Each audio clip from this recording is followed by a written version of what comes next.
Greater Charleston YWCA is getting prepared for its 49th annual MLK Celebration. Today, I talk one-on-one with the Executive Director of the YWCA Greater Charleston, Lavanda Brown, for this edition of Quintin's Close-Ups. And if you haven't already, subscribe to my YouTube channel and like Quintin's Close-Ups on Facebook. Lavanda Brown, welcome back to the award-winning Quintin's Close-Ups. Well, thank you. I appreciate being asked to come back yet and still again. Yes, ma'am. Obviously, you're the Executive Director of the YWCA of Greater Charleston. And let me just jump into and ask you a very interesting question. What cycle is this Greater Charleston YWCA is on right now when you think actually of progress? You know what? I think that we are very much a part of the movement as we have been for 113 years in the Low Country. The YWCA has been on the front lines and a part of the conversations and convening conversations through our segregated past into our integrated past and through civil rights, and now here today with where we find ourselves yet again with an outcry for justice for people of color. What is the outcry right now? The outcry is for justice. The outcry is for what Dr. King stood for and died for. It is for all of us to be viewed and judged by the content of our character and not by the color of our skin, and to be treated as equal citizens as we are by law. So I think right now the outcry is that enough is enough. And the time is now.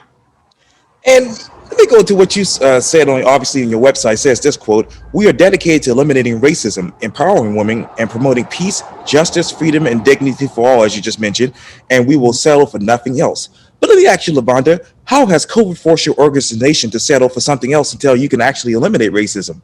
Yes. We literally pivoted almost instantly. We all thought that March, the middle of March, when we were told to to stay at home orders, we kind of thought it would be a short-term thing. So we kind of just paused for a second. But when we realized that this was going to be a long-term situation, we immediately moved our programs to a virtual platform. Now, did it happen overnight and easily and smoothly? Not exactly, but all of our programs, from our Racial Equity Institute to our Own the Room to our Women's Empowerment 360, which trains entrepreneurs, everything moved to virtual. And we have not seen a reduction in the people who are interested in the services. Reduction in funding for a period of time, absolutely. But the interest in our work and the support for our efforts, we've not seen a reduction in that, and for that, we're very grateful. What is the biggest difference between the funding from 2019 to right now? Yes, so the difference is that for those first 3 or 4 months, many of our donors were struggling with figuring out whether they were going to be able to keep their jobs or not. Many of our funders we're seeing their own revenues decrease. The market was doing really poorly. The economy was doing poorly. So even our funders, even our foundations found themselves in a position where they did not have the funds that they had hoped they would have to give. Now, I will say that in the more recent months, we have seen a real interest from local, from restaurants, bakeries, the hospitality industry. We have seen a light shine on the importance of work that centers on equity. And so now we see we are really tapping into a new segment of the community that wants to support the work we're doing. And what is that new segment? That would be, we had not tapped in very much into the hospitality industry. Glowfish Hospitality has given us the scholarships to help more people be able to access the Racial Equity Institute. We have partnered with the Charleston County School District to provide racial equity training for their teachers and their leadership. So those are areas of the community. We've also seen a little bit of an uptick in the faith community. We like to see more. but we've seen some increase in that segment of the community as well. So we're very pleased about. We want everyone to come to the table because equity is for us all. It is a community-wide issue, and it's going to take the community to solve this and to dismantle systemic racism. You talk about the dismantling. What tools do you have to fight equity? Well, to fight inequities, one of our biggest tools, of course, is our Racial Equity Institute, which we spend 2 days really analyzing and looking at how systemic racism, the intentionality of it, and how it still shows up in the disparities that we see today. One of our other tools is for sure our We 360, which is our Women's Empowerment 360 program, where we're actually seeing entrepreneurs, where we focus on women of color who are entrepreneurs. We know that the COVID crisis affected people of color disproportionately. Many of the servers, many of the line staff, many of the people who lost their jobs were people of color, and women tend to be head of households in our society. So what we found is that entrepreneurship is an opportunity not only to build generational wealth, but to maintain what's going on with the family right now. So we started our class 1 in February, and in March we had to transfer to virtual. And in February, we'll be starting class number 4. So through COVID, we have continued to offer training, mentorship, and just access to information for our entrepreneurs. So we're addressing equity by really addressing the economic inequities, as well as the systemic racism that produces the inequities that we study every day. And what are those other economic inequities that you are worried about right now? Well, we're certainly worried about the pay gap between men and women. Okay. And when you break down the wage gap and you break it down by race, it's, even for women of color, we're talking 50 to 60 cents to the dollar of what a man earns. So we're definitely looking at policies around closing that gap on the gender wages in our society. So we're looking at that, and we're looking at creating, like I said, through the empowerment program, through our Y Girls Code, training girls for careers that do have the technology career. It's more of an 80 cent to the dollar of a man. And I just learned recently that in the construction field, women, it's closer to 90 cents to the dollar. So these are areas that we're looking to provide training and support to funnel women into these careers where the wage gap is already reduced. And then we're going to work with policymakers and work with our decision makers on understanding how they can make policy changes to reduce that gap in other areas. And when do you expect that wage gap to be reduced further? We had hoped it'd be reduced in the 60s. So we don't know. I would say that on a case-by-case basis, we see that particularly our entrepreneurs are able to set better wages for themselves. And right now we're working with young girls. So they're third grade to high school. So, that's going to be a little while before they get into their careers. But we really hope that a new administration and a new vigor on addressing systemic racism will reduce these inequities over a very short period of time. The data is there. We've been studying these inequities for, even before my time on the field. So I think that, the time is now, and we've got to stop talking about it and just actually make it happen. So I would say that to our elected officials and our C-suite individuals who have policy making and policy changing authority, that it's time to stop talking. It's time to stop talking. We know the data. It's time to make changes. What are the most popular careers right now for the average woman? Women, so this is an interesting thing. We tend to be everywhere now. That's being in careers that would normally be called non-traditional or things of that nature.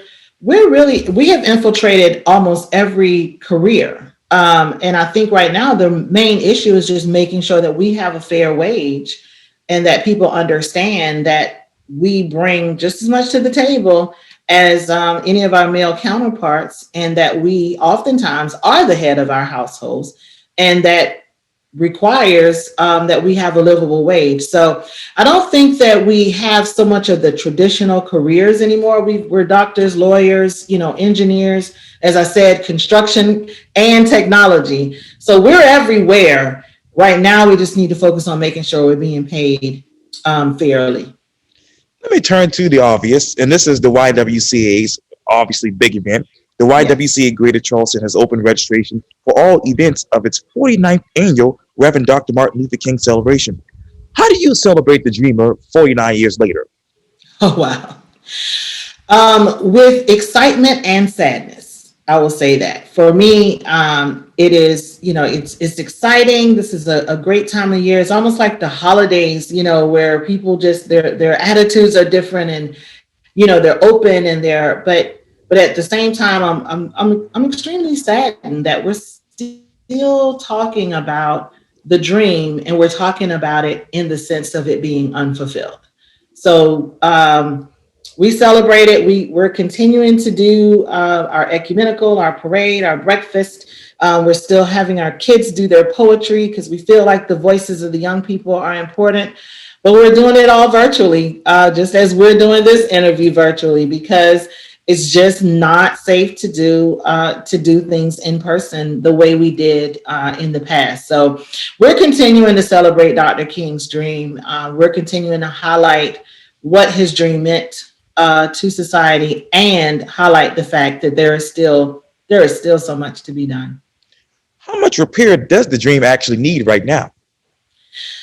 It needs a ton. I think that we have the awareness. We understand the dream. I think, as I said, we understand the inequities. I'd be hard pressed to say that there's anyone out there today that doesn't understand, or at least hasn't heard, that there is a clear disparity between people of color and their white counterparts in almost every aspect, whether it's healthcare, whether it's education, income, all of these things. We still see that people of color are having poorer outcomes than their white counterparts, and it's not necessarily due to anything other than race. So I think that we need to move forward. As I said, we need to stop talking about it, and we actually need to make some policy changes, but we also need to, make some relationship changes, because it's a lot harder to believe stereotypes when you have actually had conversations and actually have relationships with people who are different than you. Where does the relationship needs to change? The relationship needs to change with all of us, because we're all here, and as we've seen through COVID, we're all experiencing this. So this trauma of the stay-at-home orders, of people that are losing loved ones, the trauma that we're feeling it together. And racism is traumatic, and it is not healthy for any of us. And the sooner that we address it, the better we all will be. So I believe, sorry about that. I believe that, we just need to start there with our own individual biases. And there are so many trainings right now. Information is not hard to find. Information is everywhere. I mean, if you can't Google it, you can Amazon it. You can get the books to your doorstep in a matter of days. Right. But not only that, there are organizations like the YWCA and other entities that are doing trainings and helping people understand not just your biases, but how they affect people on the other side. What are those individual biases right now? Oh, wow. Well, and the individual biases is what you see is how you judge me. So when you see when you see me as a Black woman, then your biases allow you to start making unconscious decisions about what that means about the type of person that I am. It controls, oftentimes it controls hiring. We have seen that it can control policing practices. It can control how teachers respond to students in their classrooms. There's a very good book called Biased that really goes through how sometimes it's entrenched in our psyche because of the society we live in to judge people based on what we see first. So those are the biases, and those are the things that are causing many of the, I would say, civil unrest that we've seen in recent, and it was only exacerbated by the COVID-19 global pandemic. And you talked earlier about healthcare. Let me talk to you this, because I know the celebration will begin tomorrow with the 2021 MLK blood drive on tomorrow. And I also know that you told Fox 24 that there's a blood crisis. Where exactly is the blood crisis here in the Greater Charleston area? Well, according to the American Red Cross, blood is disappearing off the hospital shelves faster than it can be replaced. So what's happening in the Low Country and all across the country is because of the pandemic, donations are down. People are staying at home as we've been instructed to do. So folks who would normally come out and give blood, annually or periodically are not doing that, but that's not stopping people who need blood from having to have the blood. And there are many patients, particularly sickle cell patients, who rely on blood transfusions on a regular basis. And that blood is needed. And because donations are down, but the need for the blood is not down, then we're seeing a very significant crisis. So I encourage everyone, particularly people of color, because sickle cell does affect people of color, Black people in particular, more than other populations. So I would say anyone who is, even remotely comfortable giving blood, and the American Red Cross has got all their protocols in place. They're very, they're socially distancing, they're checking temperatures, and they're making sure that people are safe to give blood. And of course they test the blood before it is able to be used. So it's a crisis, and we need to do something about it. And where can I go tomorrow to donate blood? Well, tomorrow, actually, you would have to go to the American Red Cross site. Tomorrow, we did not get quite as many signups in advance as we needed to mobilize the staff to do that. So we're going to have to not have that, but they have their stationary sites. So if you go to the American Red Cross site, they have stationary sites set up in Charleston that consistently take blood, and we are encouraging people to do that. And I also know that the centerpiece of the MLK celebration for this year is obviously, as you mentioned, the MLK ecumenical service. Absolutely, yes. Which will also be held virtually. The service's keynote speaker is current State Senator Darrell Jackson, who's obviously is an author and a pastor of the Bible Way Atlas Road Church in Columbia. Why Darrell Jackson? Why now? Why not? Well, why Darrell Jackson? I mean, he's not only an elected official, he's also a pastor, and he has a passion for civil rights and a passion for justice. And again, I go back to going to our lawmakers. What better person to have a word for us than someone who does hold a position where he can affect policy, but also he holds a position in the church where he can affect hearts and minds. And that's what we've got to do now. We've got to not only change policy, because policies and laws only impact the way we behave, but it does not change our hearts and our minds oftentimes. But as a pastor and a senator, we felt that Senator Jackson, Pastor Jackson, however you know him, to bring him, but he's a wonderful man, and we're just excited to hear what his word for us, to give us our marching orders for the next 12 months until we have our next speaker for 2022. To give us our marching orders and give us that call to action to restore the dream and repair our world. And when you are actually sitting in front of a laptop or desktop, this Sunday, what do you want your spirit to feel when you hear from Pastor Jackson, Senator Jackson? I want people, and that's been one of our challenges, or sort of been on my mind, is how do we continue to have that feeling, when we're packed into the church.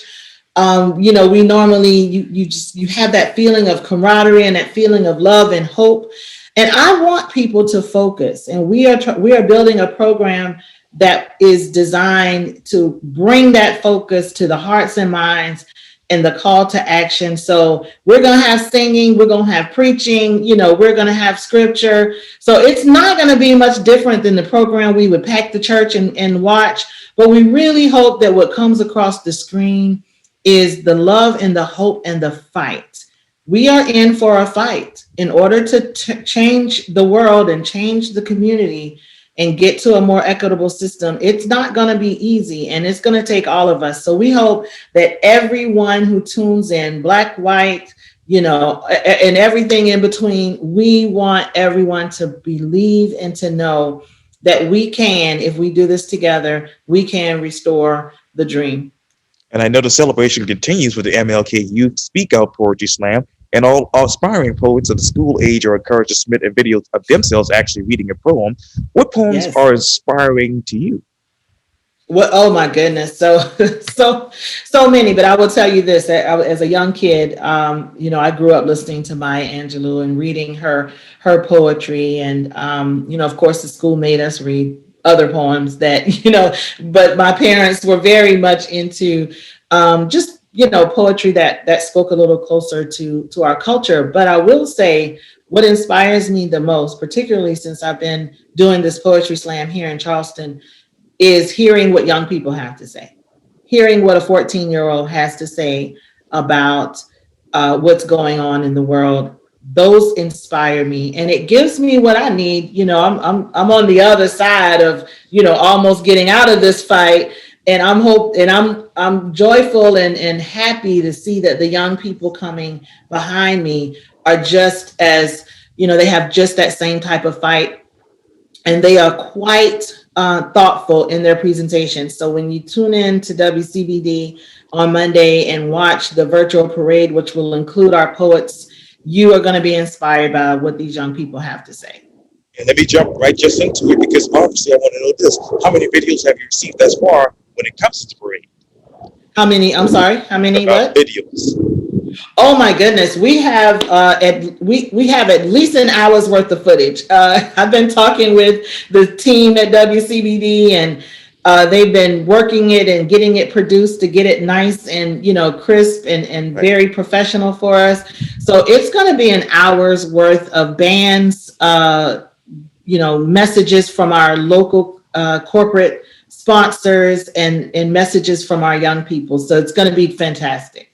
And so how many bands, choirs, dance teams at churches and schools and companies, elected officials will they be actually? I don't know exactly. I can say it's about an hour's worth. So it's somewhere, in the 30 to 40 range. It's nothing like we've seen with the 200 units that we would have in person. Right. But we understand that this is new and different. And, we appreciate everyone who submitted videos. And we certainly appreciate WCBD for adding their professional touch to making this a wonderful hour-long production. And I believe the next week you'll have then obviously the capstone of the celebration, which is the 22nd annual MLK Business and Professional Summit, formerly the Breakfast, and that'll be held right around the corner here at the Visitor Center. And I know the feature speakers, the noted philanthropist and business leader Anita Zucker, and of course John Tuckenberg is the mayor, who's also the honorary chair. What is your definition of social injustice right now? Social injustice is any time that my race or anyone's race plays a role in their outcome. So social injustice is any time that an unarmed person, but we see that it's significant that it's a person of color, is gunned down or killed for literally no reason. Social injustice is that our children aren't doing as well in schools as they could be, in that women of color are still at risk of having our children die within the first year of birth, or having us die as giving birth. And the disparity there is that we have more of a risk of dying in childbirth than our white counterparts. So to me, social injustice is any time that you can look at the data and control for everything, and it all rolls back down to race. That not my education, not my access to healthcare or education, not my access to housing, not my income, but my race can predetermine what my success may look like. My success should look like how I develop my success, and it should not be based on my race. So that's where we are with social injustice today. I know you look at data all the time, but what else are you looking at data-wise when it comes to social injustice? Oh, wow. So, right now, and I just saw a story today about something going on with the crisis, the water crisis in Flint, Michigan. Right. One area that gets overlooked often is environmental injustice, and the fact that many of the businesses that pollute our water, pollutes our air, they tend to be in communities that are low income and overwhelmingly occupied by people of color. And I think sometimes we overlook those things because they're hidden from people who don't have to think about it. They're not in the gated communities, and they're not in the other communities. So, there are food deserts all over the country where people are forced to eat, less healthy foods, unless you have a car, and access to transportation, which we recognize not only Charleston, but lots of places across the country have transportation issues. So when we think about injustices, we also look at the environmental injustices and how our lawmakers can do better about not only where these pollutant type corporations are, but also what their policies are around keeping us safe so that we don't have issues like what they see in Flint, Michigan. And where is your 5-point plan for that? Oh, wow.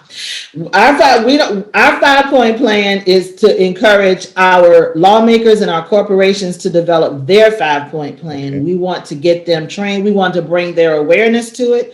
We want to get them to understand what they're doing to the community. And then we want to hold them accountable for developing that 5-point plan to get it done and to keep us safe. Yes, ma'am. And I know when I was looking back at the interview that I did that you all did actually with Layla Goodman on Fox 24, Anita says we have to have a bias for action. What action are you taking with bias? So we're training. We have new training that'll be coming out in 2021, specifically around personal biases and inclusion as it relates to us on a personal level. We are expanding our Racial Equity Institute, which really looks at the systems. And then we're working with other entities in the community to really bring about a unified approach to systemic racism. We spend a lot of time with the Charleston County Disparities Report, which many people still need to read. So if you haven't read the Charleston County Disparities Report that was put out by the Avery Institute in 2017, I encourage everyone to read it. It not only, it can be a depressing piece of material, but you have to read it because you have to understand what the data says, and you have to, and not only did the researchers pull the data together, but they brought us recommendations to help move us towards dismantling and eliminating those disparities. So at the YWCA, and we partner with E3 and many of the organizations that brought the Racial Equity Institute to Charleston are considered our partners and our thought leaders. And so we're working towards defining what this ecosystem of racial equity looks like, and then figuring out how to take that report, those recommendations, and actually start moving the needle. So we're excited about what 2021 has to bring. And what is the biggest difference between individual bias and personal bias? Well, I think that they're pretty much the same. That individual bias and personal just means that me as a person, I see you and I may judge you personally, but what I need to do as a professional is make sure that I don't bring my biases into my hiring practices, into my policing practices, into the way I provide healthcare to my patients. Whatever hat I may be wearing, I can't allow my personal bias. And we want to work towards eliminating those as well. But what we really want to do is make sure that people are aware of their biases so that as they are working with or for people who are different than they are, that they can put those biases aside and treat everyone equally and equitably, as Dr. King so eloquently spoke about on so many occasions. Speaking of which one of these events describes the YWCA the best? Oh, which one of our events? Yes, for the MLK. Yes. It's so hard. It's hard because we believe in our young people. We are so supportive. And Dr. King was a minister, so that ecumenical service is important. The business and professional breakfast. I want to say that the parade, particularly when we do our in-person parade and we have the streets lined with thousands of people and there are hundreds and hundreds of entries, I want to say that the parade is one of the events that just brings everyone. It's faith, it's community, it's corporate, it's elected officials, it's our first responders, it's every part of the community. So if I had to pick one, I would say that the parade, particularly when we're all together, it is a feel-good moment, but it's also probably the most inclusive moment that we spend together. So I hope everyone tunes in to watch the parade and we can all be on one accord. Maybe our hearts and minds can still be all on one accord on that day, thanks to WCBD. Lavanda Brown, thank you so much for your time. And again, welcome back to the award-winning Quintin's Close-Ups. Thank you. And congratulations on becoming one of the most influential people in Charleston, according to Charleston Business.